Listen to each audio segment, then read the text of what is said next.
Hello everyone, welcome back to my channel. आज की class में हम करने वाले हैं प्रेपोजिशंस का आगे का पार्ट, जिसमें हम करेंगे प्रेपोजिशंस ऑफ टाइम एंड उसमें भी हम बेसिकली डिस्कस करेंगे 3 prepositions of time, that is at, in and on.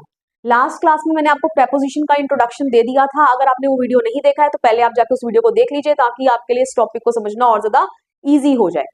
तो चलिए बढ़ते हैं आज के टॉपिक की ओर। एट, इन और ऑन में बच्चों को अक्सर कंफ्यूजन रहती है कि किस कहाँ हमने एट यूज करना है, कहाँ इन और कहाँ ऑन। तो आपकी इस प्रॉब्लम का सोल्यूशन लेकर आ गई हूँ आज की इस वीडियो में, और बहुत ही इजी ढंग से आपको आज इस वीडियो को देखने के बाद समझ आ जाएगा कि इनके यूजेस क्या हैं। First one is at. देखिए, एट जो होता है वो एग्जैक्ट टाइम के लिए हम यूज करते हैं, या एक पर्टिकुलर या डेफिनेट टाइम के लिए हम कुछ भी लिख सकते हैं। पर्टिकुलर मतलब डेफिनेट, ओके, या स्पेसिफिक, कुछ भी लिखा जा सकता है। ओके, वेयर एज इन जो होता है वो लॉन्गर ड्यूरेशन के लिए लगता है, या मैं कहूं पीरियड ऑफ टाइम के लिए लगता है, या मंथ्स के साथ, सीजन के साथ, या ईयर के साथ। ओके, जैसे कुछ एग्जांपल्स देख लेते हैं पहले।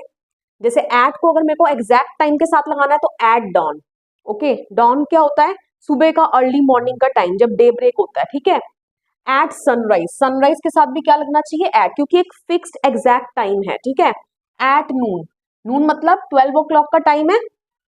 Eight noon. At mid day, ठीक है, mid day again mid day, day के मिड का टाइम है। ठीक है, बीच का टाइम है तो एक एग्जैक्ट टाइम है, again at mid day. At day break, day break मतलब वही जब सुबह क्या निकलता है, डे ब्रेक होता है, मतलब रोशनी होनी शुरू हो जाती है, तो एक एग्जैक्ट टाइम की बात हो रही है। At the end of the week. Okay, festivals के नाम के साथ at Diwali, at Christmas, at breakfast, ठीक है, एट लंच, एट नाइट, ठीक है, एट डस्क, डस्क मतलब क्या होता है? संध्या का वक्त, शाम का, जब नाइटफॉल होता है। At sunset, okay, at twilight, twilight मतलब भी वही है जब नाइटफॉल होने लगता है। एट मिडनाइट, ठीक है। तो इनके साथ आपने एट यूज करना है। वेयर एज इनको आपने कहाँ यूज करना है? In the morning, in the evening, in the afternoon. Okay, noon होगा तो एट नून आएगा, देख लीजिए एट नून। वेयर एज अगर आफ्टरनून होगा, क्योंकि आफ्टरनून जो होता है, नून मतलब दिन के 12 बजे का, तो एग्जैक्ट टाइम है। ठीक है। वेयर एज अगर मैं आफ्टरनून बोलती हूँ तो आफ्टरनून आपका क्या चलता है? थोड़ा लंबे ड्यूरेशन का होता है ना, दोपहर का समय। ठीक है, कहते हैं 12 बजे के बाद से लेकर 4 बजे तक। ओके, तो एक ड्यूरेशन है, टाइम पीरियड है, तो इसलिए उसके साथ इन लगेगा। इन 10 मिनट्स, इन 3 months, ठीक है, इन 6 years, कुछ भी हो सकता है। In the middle edges, in pre historic times. Okay, तो इन सबके साथ, एक्सप्रेशन के साथ आपको इन लगाना है। Next, on. ऑन आपका आता है डेट्स के साथ। ठीक है, on my birthday, okay, days के साथ। ओके, डेज मतलब on Monday, Tuesday, on my birthday, day word पीछे आ गया तो आपने ऑन लगाना ही लगाना है, एंड डेट्स के साथ। ठीक है, कर लेते हैं इसकी practice exercise. First one is he was born, year आ गया। ठीक है, ईयर के साथ आप क्या लगाते हो? ही वॉज बॉर्न इन, ठीक है, इन 2016, क्योंकि देख लीजिए यहाँ लिखा ना मैंने, ईयर के साथ क्या आता है? In. Okay, his father died in March, ठीक है, मंथ के नाम के साथ भी क्या आता है? इन। ठीक है, in March. He goes to Shimla in summer, ठीक है, कब जाता है वो? समर में, गर्मियों में। ओके, तो ईयर, मंथ और सीजन के साथ, ईयर, मंथ और सीजन के साथ आपने क्या लगाना है? इन लगाना है। Next, the meeting took place dash Monday, देखिए डे आ गया तो डे के साथ क्या आता है? On, on Monday. Next, he was born dash 10th December 2001, date आ गई, डेट के साथ भी आपने क्या लगाना है? ऑन। ओके, तो यहाँ पर भी ऑन आ जाएगा। They came here dash Diwali day या क्रिसमस डे।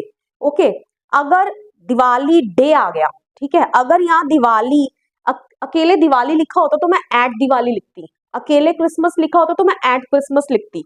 ओके, लेकिन इसके साथ डे वर्ड आ गया, और डे वर्ड आ गया तो इसलिए मुझे क्या लगाना पड़ेगा? ऑन।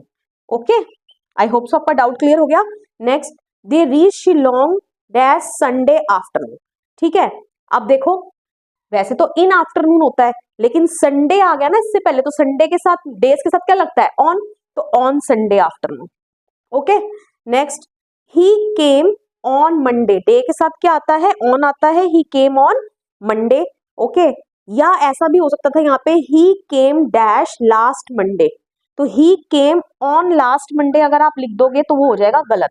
ठीक है, आपने ये ध्यान रखना है डे से पहले कोई ऐसे वर्ड हो लास्ट, नेक्स्ट, ठीक है, एवरी, तो आपने कोई प्रेपोजिशन नहीं लगानी है।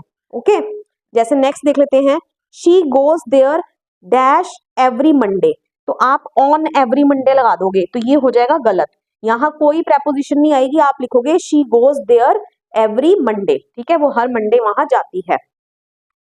In the same manner next देख लेते हैं example, he will come dash next Monday. Okay, he will come on next Monday, आप ऑन लगा दोगे, गलत हो जाएगा। यहाँ पर मंडे से पहले नेक्स्ट लगा है तो यहाँ पर कुछ प्रेपोजिशन की जरूरत नहीं है, ही will come next Monday. Okay, next Monday को वो आएगा।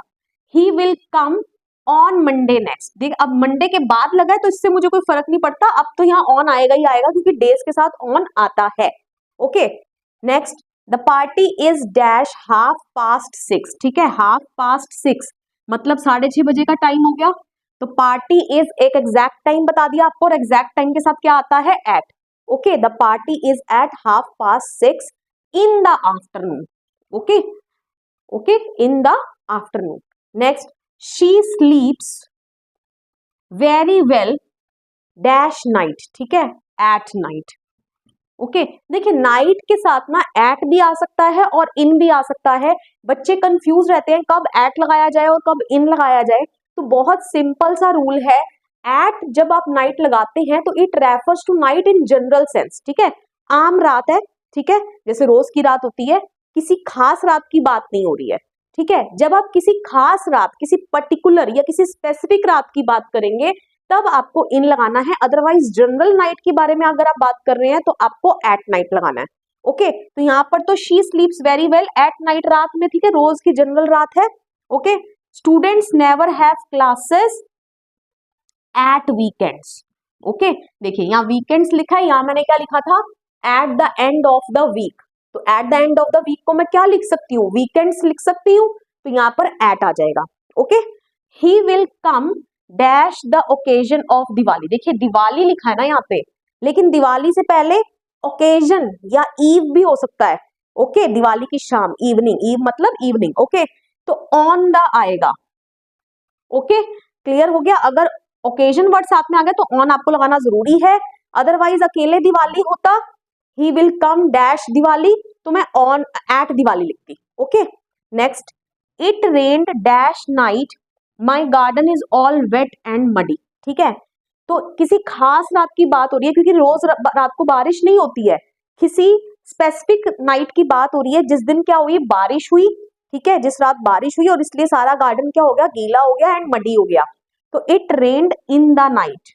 ओके, अब मैं एट नाइट नहीं यहाँ पे लगा सकती। Okay, next, the party started dash the night. Okay, party start हुई एट द नाइट, नहीं, ये तो किसी खास रात की बात हो रही है, तो क्योंकि रोज रात को पार्टी तो होती नहीं, तो the party started in the night. Okay, I hope so this is clear. Next, he got here dash mid day. Okay, वो यहाँ आया कब पहुंचा, मिड डे, तो mid day is the exact time, तो यहाँ पर क्या आ जाएगा, at mid day. Okay, I hope so इसी के साथ आपको preposition of time, in, at, on में डिफरेंस बिल्कुल क्लियर हो गया है। अब आप इसके क्वेश्चंस को बिल्कुल राइट अटेम्प्ट कर लेंगे अपने एग्जाम में। वीडियो पसंद आया, वीडियो को लाइक करिए, शेयर करिए, कमेंट करके बताइए वीडियो आपको कैसा लगा, and please don't forget to subscribe my channel. मिलेंगे नेक्स्ट वीडियो में, टिल देन बाय बाय।